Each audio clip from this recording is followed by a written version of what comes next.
बहुत अच्छा। इसमें से कौन होगा, सभी लोग लगाइए क्वेश्चन। चंदन मंडल, दारा सिंह, सुभाष, बिट्टू, देव, नवीन, सभी लोग क्वेश्चन लगाइए। चलिए लो गुरु, यहां पर जो होगा कृत्रिम जो हो जाएगा ये धान के खेत हो जाएगा। कौन हो जाएगा, धान के खेत हो जाएगा।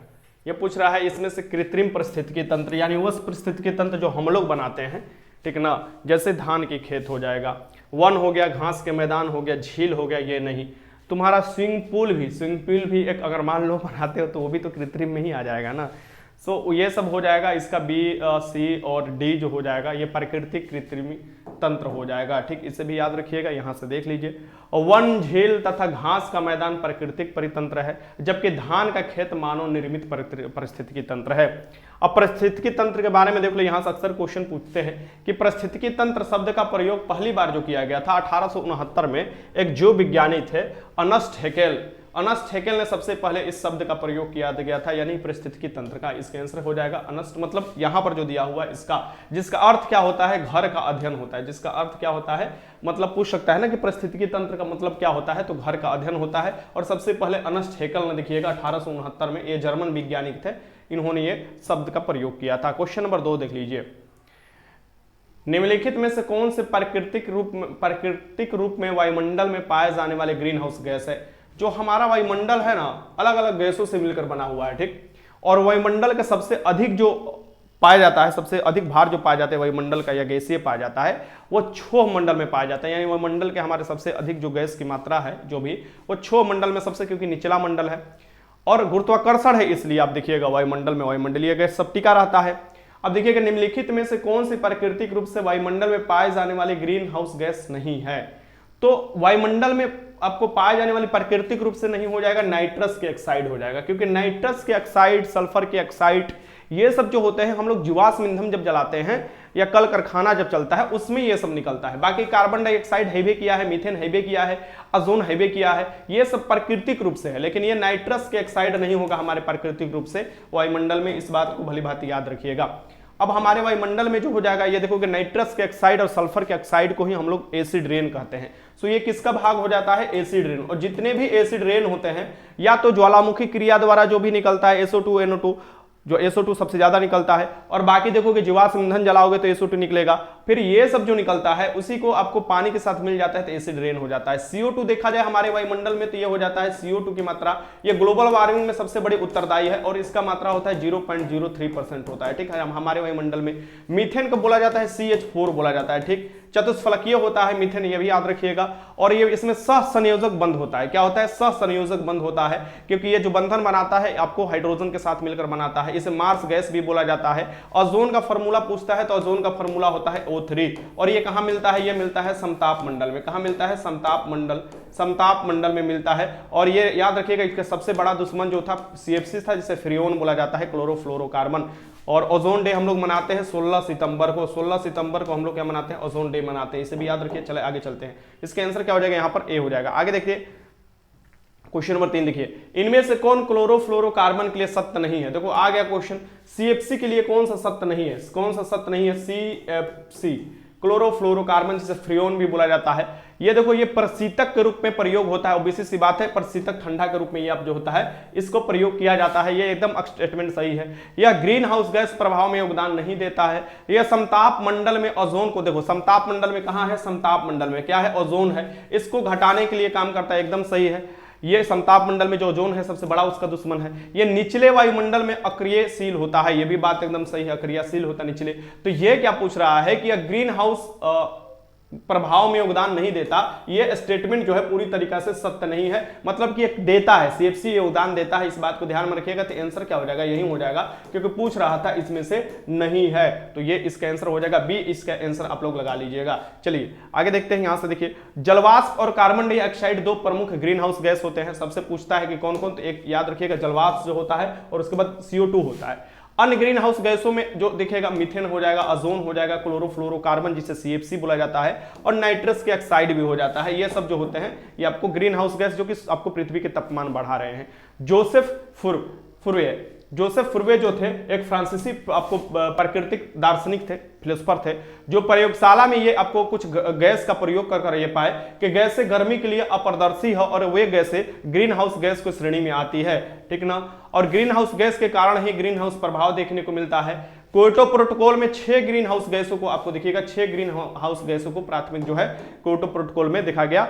और ये जो प्राथमिक जो ग्रीन हाउस गैस है इसे यहां पर लिखा है, देखो प्राथमिक ग्रीन हाउस गैस में आप देखोगे कौन कौन आ जाएगा, कार्बन डाइऑक्साइड आ जाएगा, मीथेन आ जाएगा, नाइट्रस के ऑक्साइड आ जाएगा, क्लोरोफ्लोरोकार्बन और इत्यादि, ये प्राथमिक आपको गैस में आता है ग्रीन हाउस गैस में तापमान बढ़ाने में। क्वेश्चन नंबर 4 देखो, राजीव गांधी वन्यजीव संरक्षण पुरस्कार दिया जाता है। सो राजीव गांधी के नाम पर देखिएगा, और राजीव गांधी वन्यजीव संरक्षण पुरस्कार जो दिया जाता है वन जीवों को बचाने के लिए, तो वो किसके लिए दिया जाता है ये आपको बताना है। लगाइए क्वेश्चन नंबर 4 लगाइए, क्या बात है बताओ। जय हिंद अंजलि सी, सभी लोग क्वेश्चन लगाइए, बड़े दिन बाद घूम कर आ रही हैं।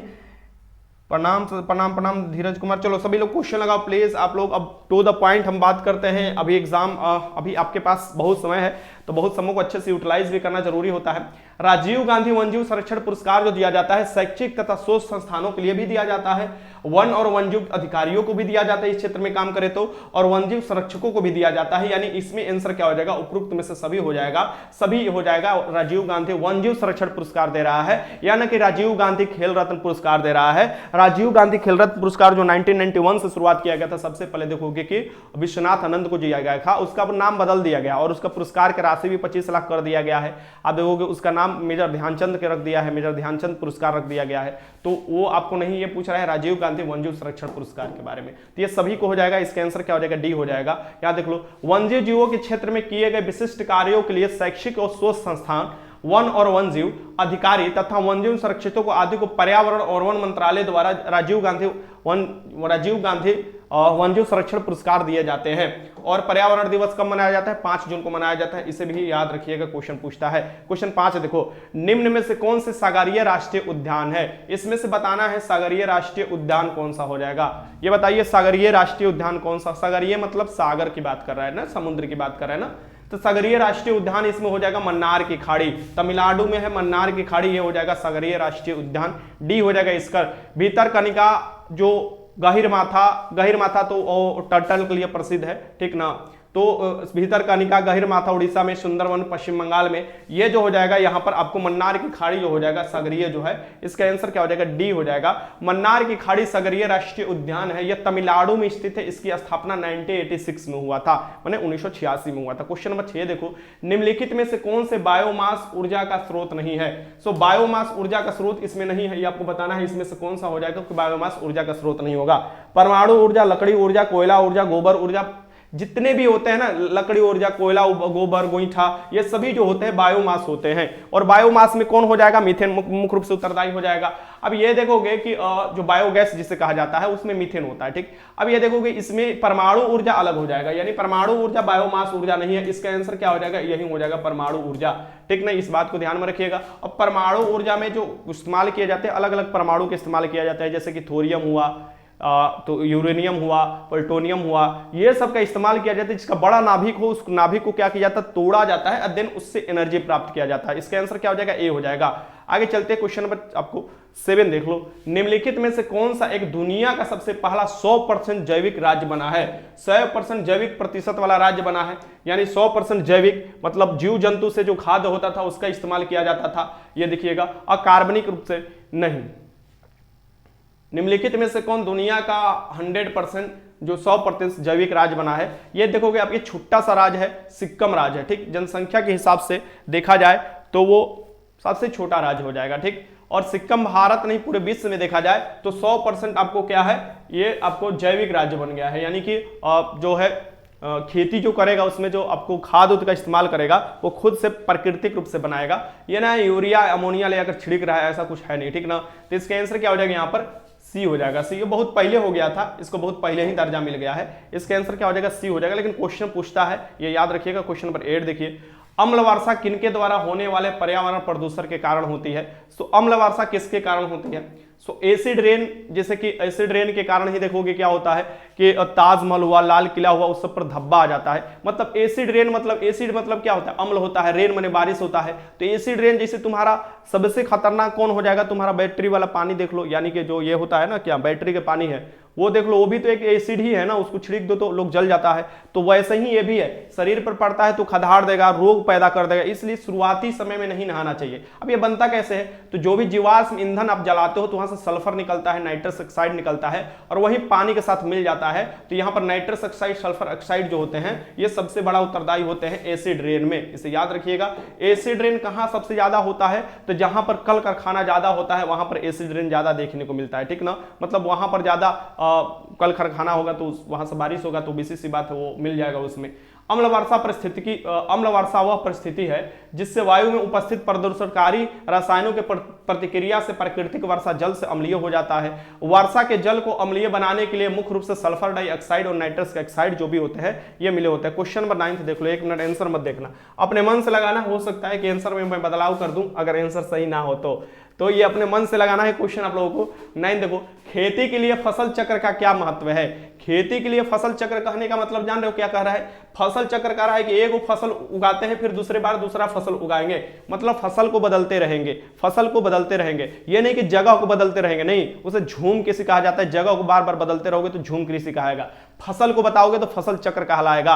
और मिक्स कहाएगा मतलब जिसमें आपको कृषि के साथ पशुपालन करोगे उसको मिक्स कहता है, ठीक ना, मिश्रित कृषि कहा जाता है। अब यहां पर है कि खेती के लिए फसल चक्र क्या क्या महत्व है, तो इसके उत्पादन में वृद्धि होना चाहिए, तभी तो हम लोग उसके लिए इस्तेमाल करते हैं। मृदा की उर्वरता बढ़ना चाहिए यानी संरक्षित होना चाहिए, मृदा कटाव कम होना चाहिए, ये सभी हो जाएगा फसल चक्र के क्या हो जाएंगे, सभी हो जाएंगे। इसमें से आंसर क्या हो जाएगा, ये आपको डी हो जाएगा, डी हो जाएगा, डी हो जाएगा। देखो सभी लोग बी लगा रहे हैं, का लगा रहे हैं। फसल चक्र का जो बदलाव किया जाता है, बार बार बदल कर फसल का आपको उपयोग किया जाता है। फसल चक्र किसी निश्चित क्षेत्र पर एक निश्चित फसलों का एक प्रकार के हेर फेर है, यानी हेर फेर कर मतलब बदलाव कर बोना है, हेर फेर कर देख सकती हो यहाँ पर हेर फेर लिखा हुआ है, देख सकते हैं आप लोग, ठीक ना। तो यही होता है फसल चक्र, ये मिट्टी की शक्ति को बरकरार रखता है या बढ़ा भी देता है। क्वेश्चन नंबर 10 देख लो, निम्नलिखित में से कौन सी वाटर शेड विकास परियोजना भारत की केंद्र सरकार द्वारा प्रायोजित है जिसका उद्देश्य ग्रामीण आबादी को पानी के संरक्षण के लिए सक्षम बनाना है। पानी के संरक्षण के लिए सक्षम बनाना है, भारत सरकार द्वारा ये आपको परियोजना है और केंद्र सरकार द्वारा है। पंचायत लागू आई थिंक करती है इसे, और पंचायत जो लागू करती है, केंद्र सरकार परियोजना ये है। तो ये इसका ग्रामीण आबादी वाले संरक्षण, ग्रामीण जब दे दिया तो बीसी सी बात है इसमें पंचायत आ ही जाएगा। सो आबादी के आपको संरक्षण के लिए सक्षम बनाना है, ये आपको बताना है इसमें से कौन सा होगा। गुरुजी मेरा फ्रेंड 3 अग्निवीर में फॉर्म भरा था और रिटर्न रिजल्ट भी तीनों का एक साथ हुआ है और रनिंग भी कंप्लीट हुआ है कल। बहुत अच्छा, चलो बहुत अच्छा है, लगाओ क्वेश्चन।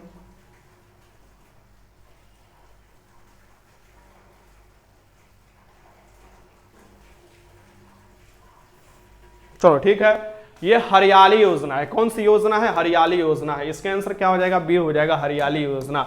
इसका आंसर क्या हो जाएगा, बी हो जाएगा। आगे चलते हैं।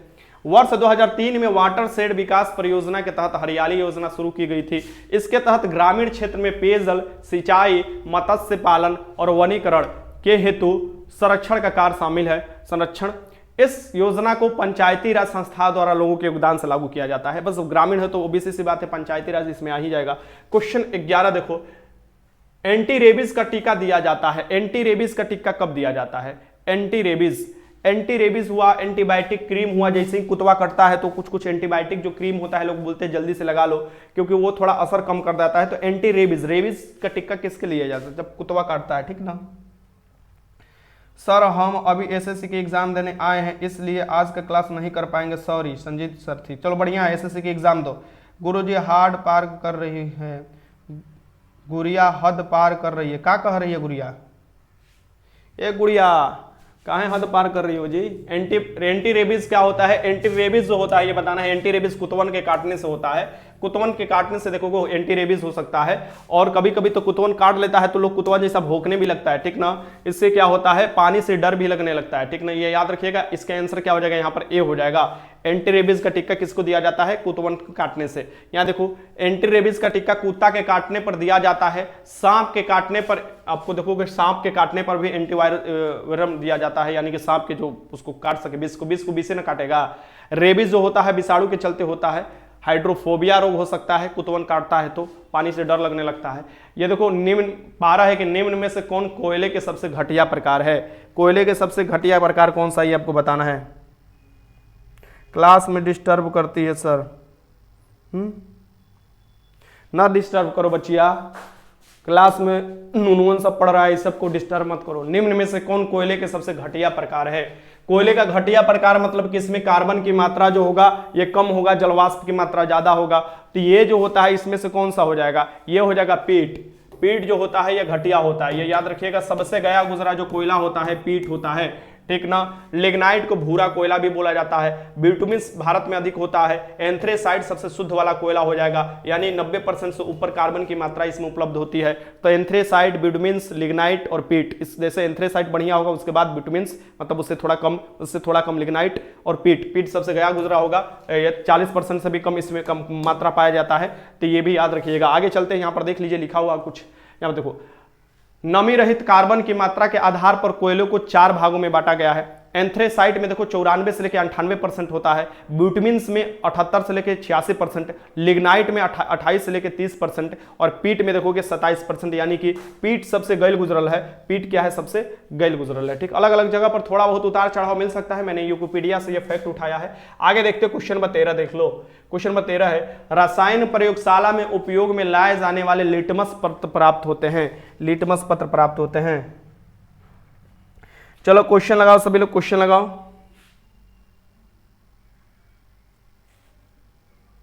हाँ बिट्टू कुमार, पहले बोला जाता था कि कुतवन काट लेता है तो कुइया में झांका जाता है। हमरो कुत्ता कट ले था, बचपन थे ना, बचपन में कुत्ता पोस लेते थे, हमरो कुत्ता काट लिया था। हम कुइया ढूंढत रह गए। हम बोले 16 को कहाँ से कुइया ढूंढेंगे, 3-4 को कुइया मिल पाया। शहर में रहते थे, छोटा शहर था, अब ओकरा में जहाँ जहाँ कुइया था तनी वहीं आगे झाग छड़ा हटाओ, जो भी होगा देखा जाएगा। कुछ सुई हुई नहीं लिए, छोटी को कुतवले को कटला था, ठीक ना। तो कुइया कहाँ का आदमी, गाँव में होता है कि कुइया ढूंढना पड़ता है, ठीक।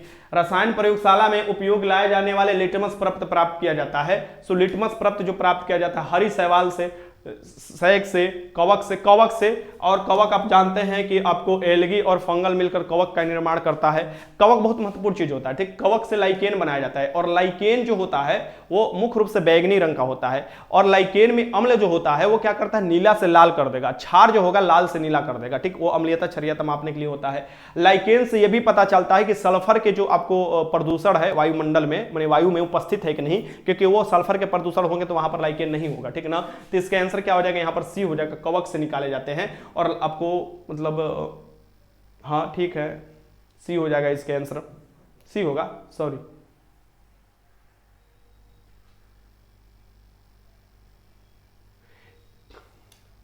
प्रयोगशाला में लाए जाने वाले लिटमस पत्र प्राप्त किए जाते हैं सैक से। सैक यहां से क्या होगा जी, कुछ अधूरा छूट रहेगा। कवक से कवक ही नहीं होगा, कवक लाइकेन जो लाइकेन होगा यहां पर ना। रसायन प्रयोगशाला में प्रयोग लाए जाने वाले लिटमस पत्र लाइकेन से प्राप्त करते हैं ना। यहां पर लाइकेन लिख लो, लाइकेन से प्राप्त किया जाता है ना।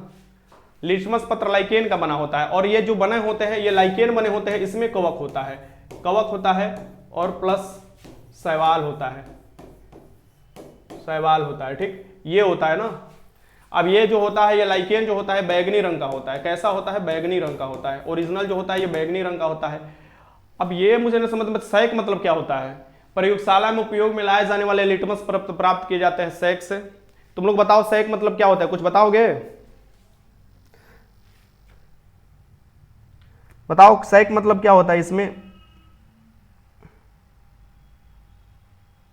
अच्छे, सैक मतलब लाइकेन होता है, ये याद रखना। सैक मतलब क्या होता है, लाइकेन होता है, ठीक। लाइकेन इंग्लिश में इसे सैक भी लिख सकते हैं इसे, ठीक ना। इसका आंसर क्या हो जाएगा, बी हो जाएगा। इसे सैक भी लिखा जा सकता है, ठीक। तो लाइकेन को कभी कभी सैक भी बोला जाता है, ठीक, कभी कभी का बोला ही जाता है, इसको सैक बोला जाता है। यहाँ पर देख लो, रसायन प्रयोगशाला में सैक मतलब कि लाइकेन बोला जाता है, लिटमस प्राप्त किया जाता है। लाइकेन को जैव सूचक भी कहा जाता है। यह वैसे स्थानों पर नहीं होता है जहां वायु प्रदूषण अधिक होता है, ठीक। तो ये देखो क्वेश्चन पर 14 देख लो, बाकी देख लेना, हिंदी इंग्लिश दोनों देखकर चलना चाहिए। एक बात ध्यान में रखिएगा, इंग्लिश हिंदी दोनों देखना है। हिंदी में दे दिया, देखो थोड़ा मियाज गड़बड़ा दिया, निम्नलिखित में से कौन सा किसी ऐसे पौधे का उदाहरण है जो कि बीज तो होते हैं पर फल नहीं होते। बीज जो होते हैं ना वो चारों तरफ से घिरे नहीं होते हैं, ठीक ना, जिसे नग्न बीजी भी आप लोग बोल सकते हैं, ठीक है। तो निम्नलिखित में से कौन से ऐसे पौधे का उदाहरण है जो कि बीज तो होते हैं पर इसमें फल नहीं लगता है, ये बताना, इसमें फल नहीं लगता है, ठीक। अरे फोम डालने के लिए बहुत समय है, अभी आराम से डालना, ठीक ना, फोम अभी डालने के लिए बहुत समय है। चलो यहां से देखते हैं कि ये हो जाएगा आपका, कौन हो जाएगा, कपास का पौधा दे रहा है, पीपल का पौधा दे रहा है, यूकेलिप्टिस दे रहा है, चिड़चिड़ का नाम सुने होंगे, चलो बताओ।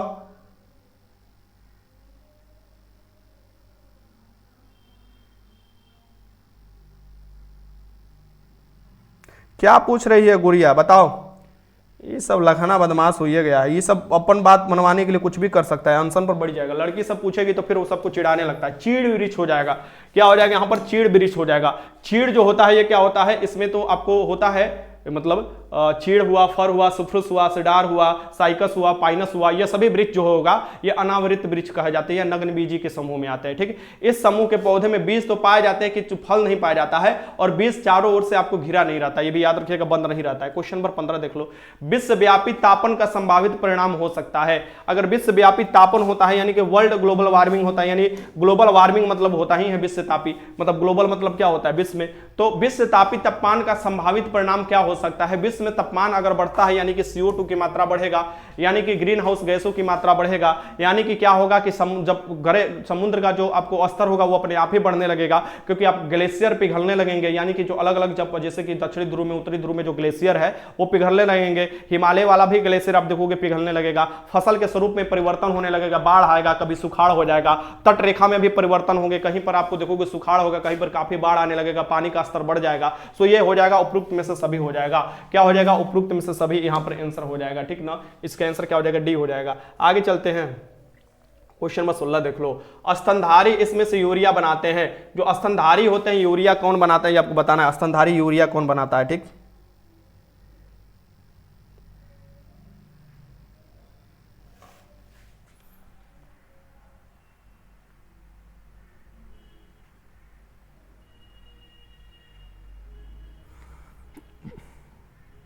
क्या पूछ रही हो गुड़िया, चलो बताओ, मैं तुम्हारा देख रहा हूं, बताओ, तुम्हारा कमेंट देख रहा हूं, क्या पूछ रही हो, बताओ बताओ, तुम्हारा हम कमेंट देख रहे हैं, चलो ठीक है, चलो बताओ क्या पूछ रही हो।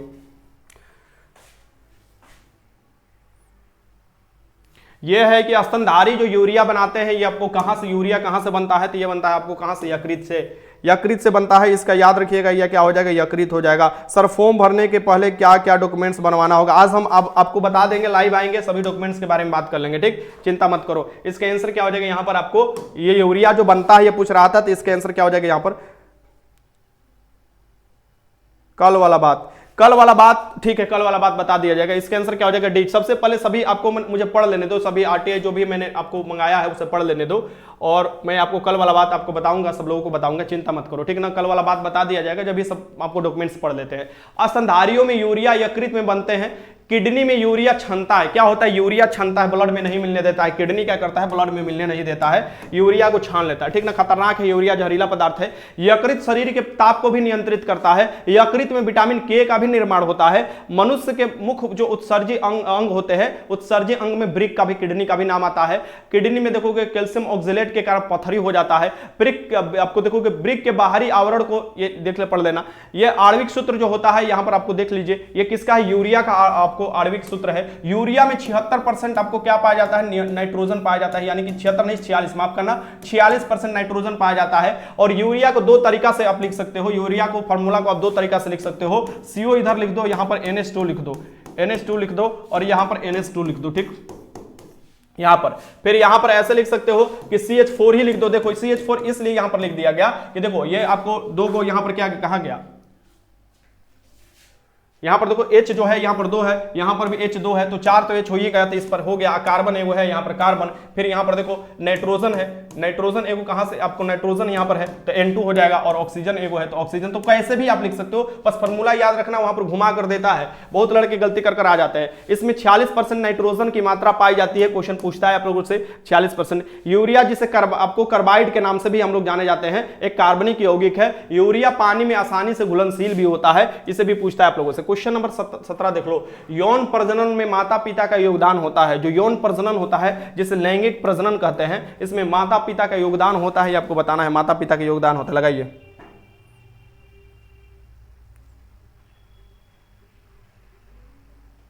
चलो ठीक है। वर्दी लभार आपको सभी बातें पहले बता दिया गया, ठीक ना। कितना तुम लोग लड़ाई करते हो जी, एकदम सुधार जाओ। एग्जाम में ये सब नहीं आने वाला है, एग्जाम में क्वेश्चन वाले कसम से बोल रहे तुम लोग महा चौपट आदमी हो, ठीक ना।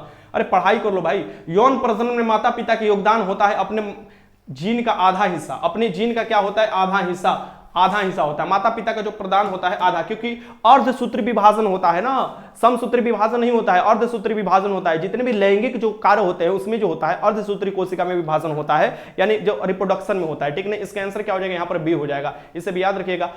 यहाँ देखो, यौन प्रजनन में माता पिता का योगदान अपने जीन का आधा हिस्सा होता है। जोहानसन ने सबसे पहले जीन शब्द का प्रयोग किया था 1905 में। डब्ल्यू वाटसन ने सर्वप्रथम जेनेटिक्स नाम का प्रयोग किया था। एक जीन के द्वारा एक एंजाइम का संश्लेषण होता है, ठीक, याद रखिएगा। और 18 देख लो, शरीर में फास्फोरस पाया जाता है। शरीर में फास्फोरस कहाँ पाया जाता है बताना है। सो शरीर में जो फास्फोरस पाया जाता है, शरीर में कैल्शियम पाया जाता है, ये दोनों पाया जाता है। शरीर की आपको जो ढांचागत विकास है, यानी कि हड्डी वाला जो विकास है, तुम्हारा दांत वाला जो विकास है, इसमें योगदान देता है। यानी कि जो कैल्शियम पाया जाता है और जो फास्फोरस पाया जाता है, ये आपको फास्फोट के रूप में, ये आपको सी हो जाएगा, यानी अस्थि और दांत दोनों में पाया जाता है। इसलिए डॉक्टर जो हड्डी कमजोर हो जाता है तो डॉक्टर कैल्शियम की गोली देता है। चाहे हड्डी में तुम्हारा चोट लग जाता है, हड्डी में तुम्हारा फ्रैक्चर हो जाता है, तो कैल्शियम की गोली दिया जाता है। इसका आंसर क्या हो जाएगा, यहां पर सी हो जाएगा। कैल्शियम खाओगे तो हड्डी मजबूत होगा। क्वेश्चन नंबर 19 देख लो, सबसे बड़ा विषाणु है, सबसे बड़ा विषाणु कौन सा है आपको बताना है। सबसे बड़ा विषाणु इसमें से कौन सा होगा, ऑप्शन के अकॉर्डिंग आपको चलना है। तो सबसे बड़ा विषाणु पोक्स वाला विषाणु हो जाता है। विषाणु को वायरस कहा जाता है और वायरोलॉजी में वायरस का अध्ययन कहा जाता है, ये याद रखिएगा। इसका आंसर क्या हो जाएगा, पोक्स विषाणु हो जाएगा। क्या हो जाएगा, पोक्स विषाणु हो जाएगा। वायरस क्रिस्टलीय रूप से होते हैं, इसलिए इन्हें निर्जीव माना जाता है, और वायरस वृद्धि कर जाते हैं, इसलिए इनको सजीव माना जाता है। इसका आंसर क्या हो जाएगा, पोक्स विषाणु हो जाएगा।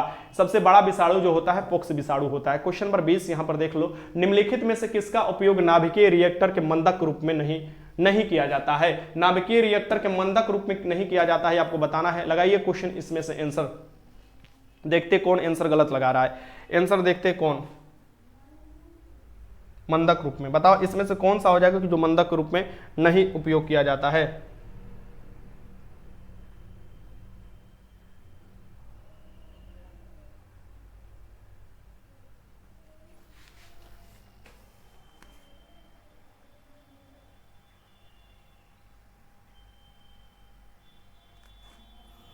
चलो चलो चलो, क्वेश्चन लगा, लड़ाई खाली करते रहते। जिंदगी में तुम लोगों का कुछ है नहीं। बेचारे देखो कितने अच्छे वाले डेली पढ़ने वाले, हमको समझ में नहीं आता कहाँ से एगो तो फालतू लड़ाई करने के लिए आ जाता है। बोरोन हो जाएगा। ब्रोम और कैडियम का जो छड़ होता है, ये मंदक नहीं करता है, जो न्यूट्रॉनो निकलते हैं उसको शोषक करता है, ठीक नहीं है, याद रखिएगा। मंदक रूप में जो इस्तेमाल किया जाता है नाभिकीय रिएक्टर में, ये जल, ग्रेफाइट, भारी जल, इस सब का इस्तेमाल किया जाता है, इस बात को ध्यान में रखिएगा। बाकी कैडमियम हो जाएगा, बोरोन का छड़ का इस्तेमाल नहीं किया जाता है, इसे याद रखिए। इसका आंसर क्या हो जाएगा, बी हो जाएगा, बी हो जाएगा। गलती लगाओगे लेकिन मतलब अभी कम बोलकर तुम लोग क्यूज नहीं लगा सकते। लड़ाई करना जरूरी है। लड़ाइया याद रह जाएगा, क्वेश्चन में तुमको कुछ नहीं याद रहेगा, ठीक ना।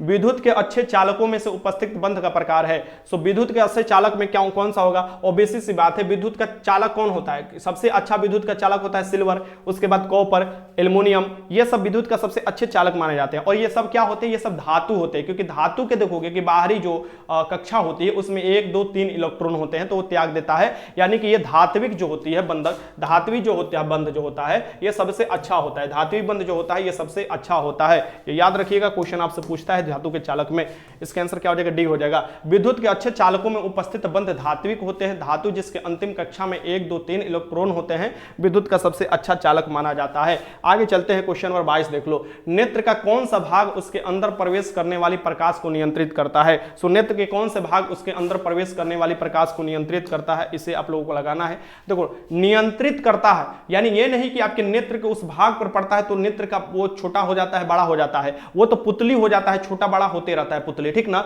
बट नियंत्रित तो तुम्हारा परितारिका करता है जिसका नाम आइरिस है। क्या है? आइरिस करता है, यानी कि परितारिका करता है। इसे याद रखिएगा, परितारिका जो करता है यह तुम्हारा आंख में जाने वाले प्रकाश को नियंत्रित करता है। नेत्र का परितारिका जिसे आइरिस कहा जाता है, भाग नेत्र में घुसने वाली प्रकाश को नियंत्रित करता है। आइरिस के मध्य में क्या होता है? पुतली होता है, वही बढ़ता है घटता है, बढ़ता है घटता है, ये याद रखिएगा। नेत्र का रंग आइरिस पर निर्भर करता है, यानी तुम्हारा जो आइरिस का रंग होगा वही तुम्हारा नेत्र का रंग होगा, ये भी याद रखिएगा। और रेटिना पर प्रतिबिंब बनता है, तुम्हारा जो आंख का रेटिना है उस पर आपको प्रतिबिंब बनता है। क्वेश्चन 23 देख लो, वास्तविक और उल्टा प्रतिबिंब बनता है तुम्हारे रेटिना पर। क्वेश्चन 23 देख लो, सूखा बालू चमकीला होता है क्योंकि जबकि गीला बालू धुतिहीन होता है, यानी कि ज्यादा चमकीला नहीं होता है। गीला बालू से देखो कि ज्यादा चमकीला नहीं होता है, जबकि सूखा बालू जो होता है चमकीला होता है। आखिर ऐसा क्यों होता है?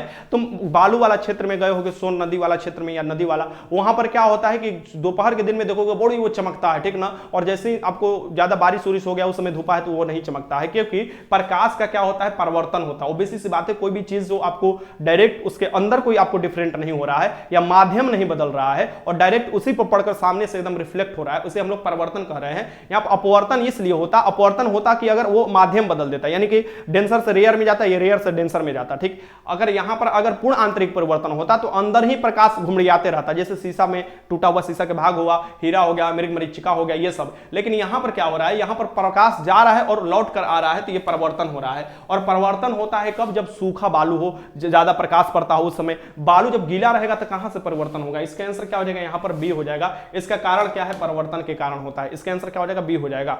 आगे चलते हैं, क्वेश्चन नंबर 24 देखो, थर्मोस्टेट होता क्या है ये आपको बताना है।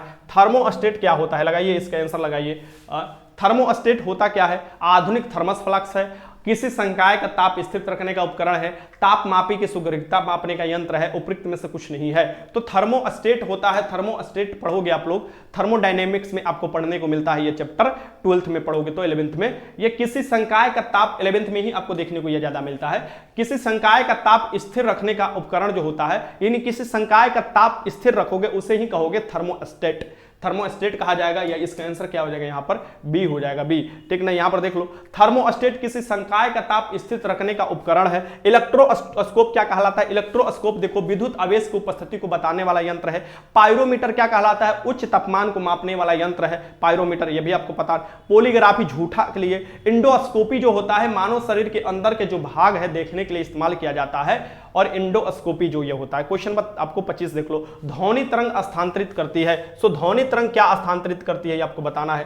ध्वनि तरंग जो स्थानांतरित करती है ये आपको बताना है। देखते हैं इसका आंसर कौन कौन सही लगा रहा है, ठीक। ध्वनि तरंग अनुदैर्ध्य तरंग है। ध्वनि तरंग को किसी मीडियम की जरूरत नहीं है, ये याद। ध्वनि तरंग को मीडियम की जरूरत है, सॉरी, ध्वनि तरंग को मीडियम की जरूरत है, इस बात को ध्यान में रखिएगा। बिना मीडियम की आपको आगे पीछे नहीं जा सकती है, ठीक ना। तो ये बताना है कि ध्वनि तरंग स्थानांतरित करती है।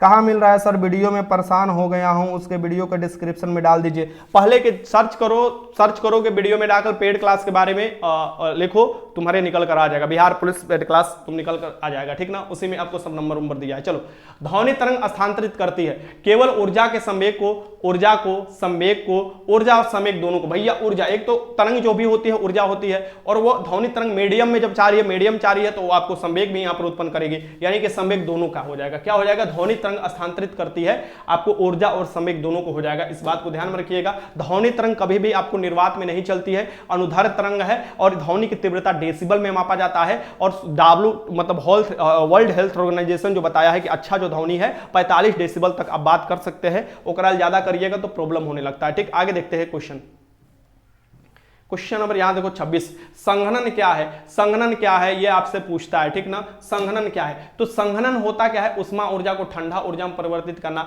उष्मा का द्रव में परिवर्तित होना, ठोस का परिवर्तन, गैस का द्रव में परिवर्तित होना, उष्मा नहीं याद है, वाष्प का द्रव में परिवर्तित होना, गैस का द्रव में परिवर्तित होना। ये आखिर क्या है? हम लोग संघनन नहीं बोलते हैं कि काफी ज्यादा गर्म होने के बाद वो क्या हो जाता है? संघनित हो जाता है। यानी कि अगर तुम लोग अदहन उबाल रहे होगे, अदहन कहने का मतलब गाँव में जो होता है अदहन चढ़ाया जाता रहता है तो उसको क्या किया जाता है, पहले पानी गर्म किया जाता है, तो फिर देखो कि वो अगर ठंडा हो जाता है तो वो ऊपर जो ऊपर तत्सरी रहता है उससे पानी गिरने लगता है, यानी कि क्या होता है, वाष्प क्या हो जाता है, द्रव में परिवर्तित हो जाता है। वाष्प को द्रव में अगर परिवर्तित हो जाता है इसे हम लोग क्या कहते हैं, संघनन कहते हैं, ठीक ना। इसका आंसर क्या हो जाएगा यहाँ पर, बी हो जाएगा। आगे देखो, संघनन वह क्रिया है जिससे वाष्प द्रव में परिवर्तित होता है। गैस के द्रव में परिवर्तन द्रवीकरण कहलाता है, यानी कि गैस जो होता है द्रव में परिवर्तन करेगा, द्रवीकरण कहलाएगा। संघनन उष्मा छेपी है, यानी इसमें उष्मा निकलती है, यह बात ध्यान में रखिएगा, इसमें उष्मा का निष्कासन होता है। क्वेश्चन नंबर 27 देखिए, और वैसे भी देखिएगा वाष्प में ज्यादा आपको उष्मा इसलिए होता है कि उसमें लेटेंट यानी गुप्त उष्मा होता है। वाष्प से ज्यादा तुम्हारे हाथ जलेगा, वहीं की आपको 100 डिग्री पर उबलते पानी का देखो और वहीं पर वाष्प देख लो ज्यादा हाथ जलने लगता है।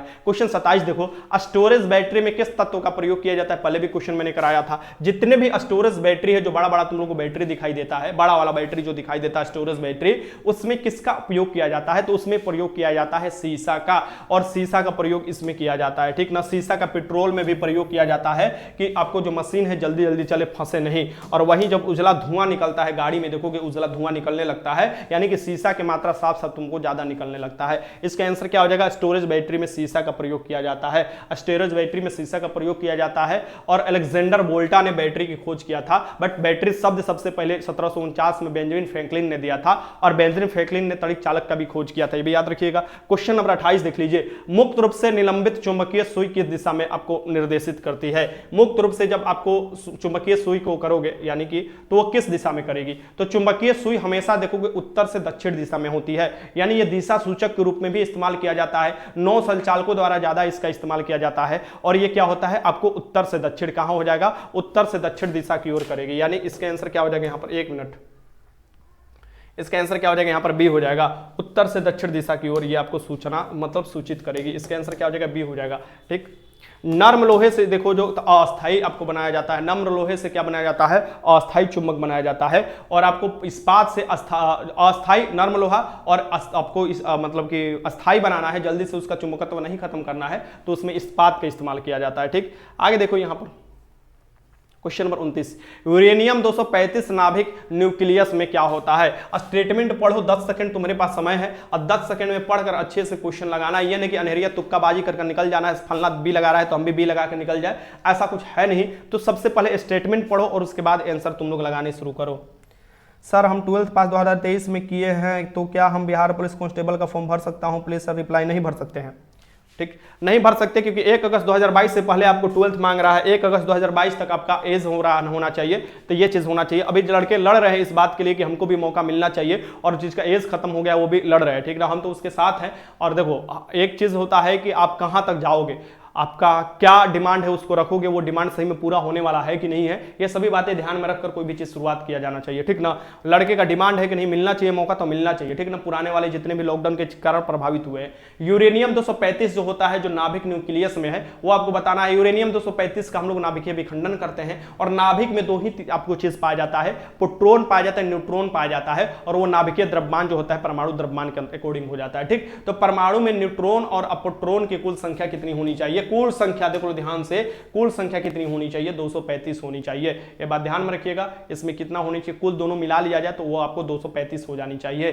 ठीक है ना। और ऐसे इसका आपको यूरेनियम का परमाणु संख्या 92 होता है, ठीक, इसे याद आपको रखिएगा, क्वेश्चन आपसे पूछता है तो ये चीज हो जाएगा, आराम से डी लगा लेना।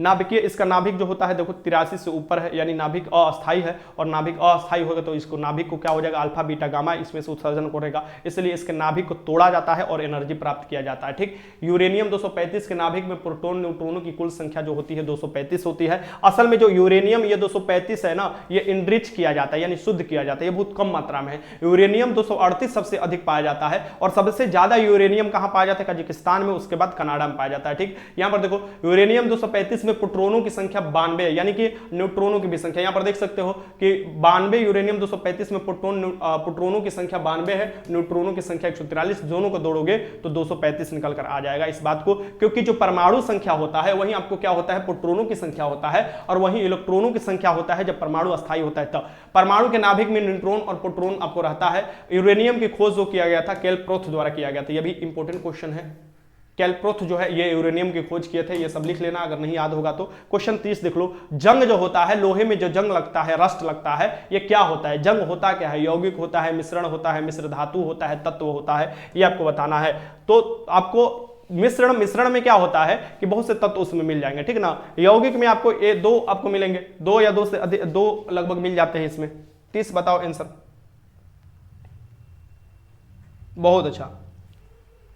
और जंग जो होता है ना, जिसे हम लोग मूर्छा बोलते हैं, आम भाषा में किसे बोलते हैं? मूर्छा जो नहीं बोलते हैं, मूर्छाई लोहा है। तो ये जो जंग होता है ये यौगिक होता है। क्या होता है? यौगिक होता है। और जो जंग लगता है वायुमंडल में जो ऑक्सीजन उपस्थित होता है या नमी उपस्थित होता है, उसी के कारण लोहा में जंग लगता है। और ये रासायनिक प्रक्रिया है, इसे भी याद रखिएगा, ये एक रासायनिक प्रक्रिया है, ऑक्सीकरण प्रक्रिया है। और यहाँ पर एक बात और याद रखिएगा, इसमें लोहे का क्या होता है? भार बढ़ जाता है, ठीक, जब जंग लगता है। लोहे में जंग ना लगे इसके लिए ग्लोबेनाइजेशन कहा जाता है, यानी ग्लोबेनीकरण किया जाता है, जिसमें तांबा के आपको परत चढ़ाया जाता है, ठीक। जंग का उदाहरण है, ये आपको दिखिएगा, ये यौगिक है। जंग लगना क्या है? यौगिक है। और यौगिक यहां पर देख सकते हैं, दो या दो से अधिक तत्वों के भार के विचार से आपको निश्चित अनुपात में मिलता है, तो ये यौगिक बनाता है। और जंग का रासायनिक सूत्र भी आप लोगों से पूछ सकता है। तो वायुमंडल में कितना आपको जलवाष्प है या कितना आपको ये है, ये डिपेंड करता है यहाँ पर x जो लिखा हुआ है उस पर, यानी कि H2O जो कितना है ये x के ऊपर डिपेंड करता है। बाकी यहाँ पर देख सकते हैं इसका फॉर्मूला होता है Fe2O3 x यहाँ पर है कि तुम्हारा कितना है आपको H2O, तो ये आपको होता है जंग, आपको जंग होता है जो उसकी फॉर्मूला होता है। ये भी कभी कभी पूछता है। ये देखो क्वेश्चन नंबर 31, निम्नलिखित में से कौन सा एक तत्व नहीं है? यह बताना है इसमें से कौन सा एक तत्व नहीं है। ग्रेफाइट हो गया, जर्मेनियम हो गया, सिलिका हो गया, सिलिकॉन हो गया। भैया तत्व जो है इसमें से आप देखे हुए कि तत्व नहीं है, तो तत्व तो आराम से, ये क्वेश्चन पहले भी आप लोग किए होंगे। सिलिका थोड़े ना तत्व है, सिलिका तत्व नहीं है। ग्रेफाइट है, जर्मेनियम है, सिलिकॉन है, ये सब है। इसका आंसर क्या हो जाएगा? यहाँ पर सी हो जाएगा। सिलिका तत्व के अंतर्गत नहीं आता है, ये बात ध्यान में रखिएगा। बाकी ग्रेफाइट, जर्मेनियम, सिलिकॉन ये सब तत्व के अंतर्गत आते हैं। क्वेश्चन नंबर 32 देखो, निम्न अभी जो ज्ञात तत्व है उसकी संख्या 118 है। अभी जो ज्ञात तत्वों की संख्या कितना है? 118 है। क्वेश्चन देखो 32, निम्न में से किस पदार्थ में ऑक्सीजन नहीं होता है? यह बताना है इसमें से किस पदार्थ में ऑक्सीजन नहीं होगा। ये सभी देखोगे, ये जो पदार्थ है इसमें से आपको बताना है। बॉक्साइट जो एल्युमिनियम का होता है, इसमें ऑक्सीजन होता है। क्रायोलाइट दे रहा है, डोमोलाइट दे रहा है, एप्सम लवण दे रहा है, तो एप्सम में भी होता है, डोमोलाइट में भी होता है। क्रायोलाइट भी देखो एल्युमिनियम निकाला जाता है, यहां नहीं होगा। इसका आंसर क्या हो जाएगा? यहाँ पर क्रायोलाइट में नहीं होगा। क्रायोलाइट में ऑक्सीजन नहीं होता है, ये बात ध्यान में रखिएगा। क्रायोलाइट का फॉर्मूला यहां से देख लीजिए, यहां देखो Na3Al(F6), ये देखो Na3 यानी कि इसका फॉर्मूला होता है Na3Al(F6), ये जो होता है ये क्रायोलाइट का फॉर्मूला होता है, ठीक। इसमें ऑक्सीजन कहाँ है? ऑक्सीजन है ही नहीं है। क्वेश्चन नंबर 33 देख लो, निम्नलिखित में से कौन सा एक मिश्रण नहीं होता है? इसमें से बताओ कौन सा एक मिश्रण नहीं होता है। मिट्टी का तेल नहीं होता है, मिट्टी के तेल में सोडियम डुबा कर रखे जाते हैं। हवा नहीं होता है, एल्कोहल नहीं होता है, पेट्रोल नहीं होता है।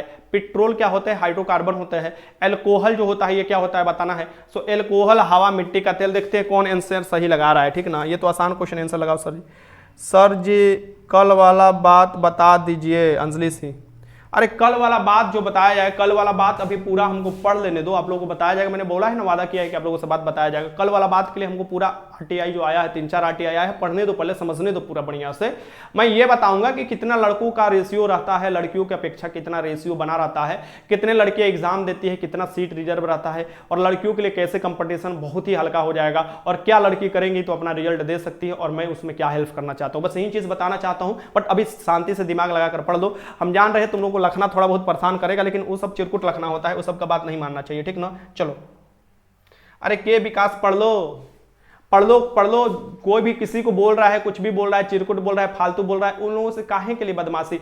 अरे जो बोल रहा है वो भी समझो कि महादिमाग का पैदल आदमी है जो बोल रहा है, और जो तुम लड़ रहे हो वो भी दिमाग के। अरे एक कहानी नहीं सुने हो, हाथी चले बाजार कुत्ते भूखे हजार, ठीक। तो कुत्ते को भूखने तो हाथी अपना काम करेगा, ठीक ना। कुतोन के लगता है ना कि हम अपने गली का सबसे बड़ा शेर है, तो गली में जब हाथी आता है ना तो वो सब झुंड बनाकर भूखने लगता है, लेकिन ये नहीं पता है एक सूंड से मारे कि पूरा खानदान ऊपर चल जाएगा तलहंडी में। आगे देखो, निम्नलिखित में से कौन सा एक मिश्रण नहीं होता है? बताना इसमें से कौन सा। मिट्टी का तेल, हवा, एल्कोहल, पेट्रोल, ये बताओ। तो इसमें से एल्कोहल, दारू थोड़े ना मिश्रण होता है भैया, दारू मिश्रण के अंतर्गत नहीं आता है, ये बात ध्यान रखिएगा।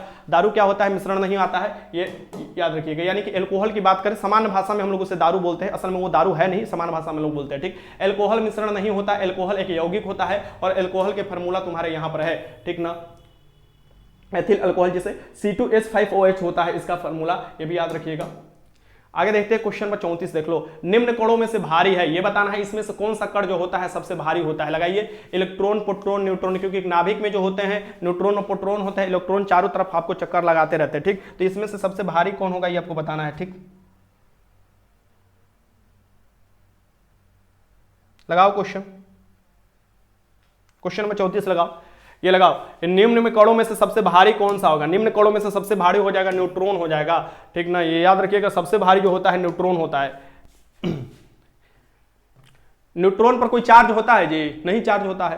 प्रोटॉन पर पॉजिटिव चार्ज होता है, न्यूट्रॉन पर आप देखोगे कोई चार्ज नहीं होता है। द्रव्यमान के आधार पर न्यूट्रॉन, प्रोटॉन,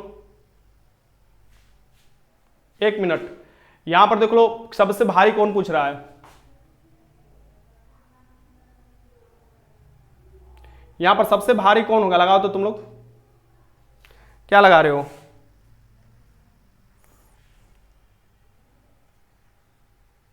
सबसे भारी कौन होगा? सबसे भारी कौन होगा?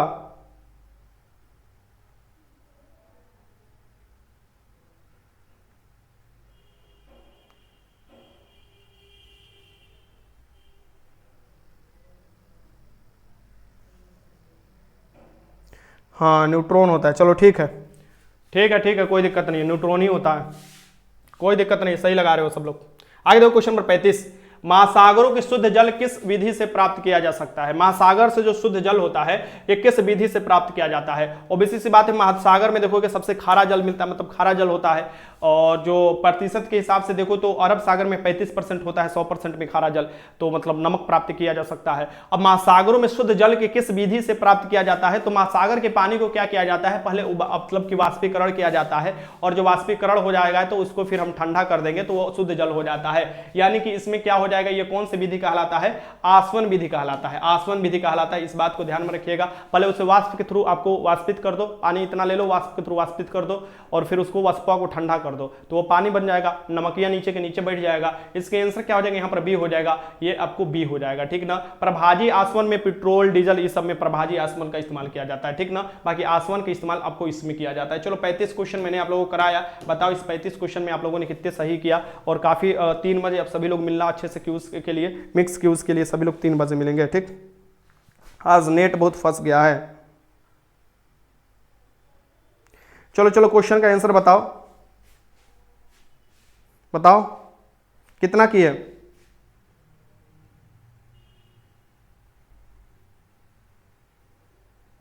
बहुत अच्छा।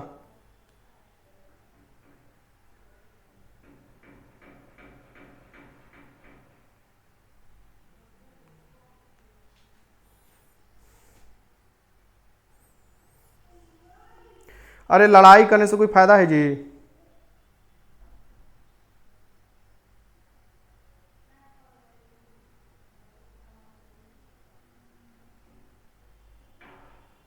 लड़ाई करने से कोई फायदा ना है, कितना तुम लोग लड़ाई करो, कोनो लड़ाई का अंत नहीं होता है।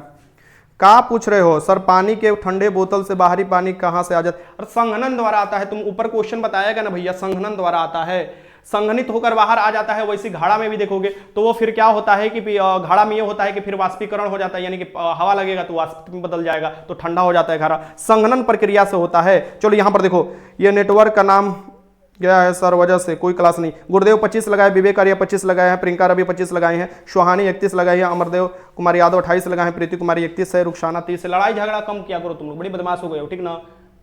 लड़ाई झगड़ा कम किया करो। 1 मिनट।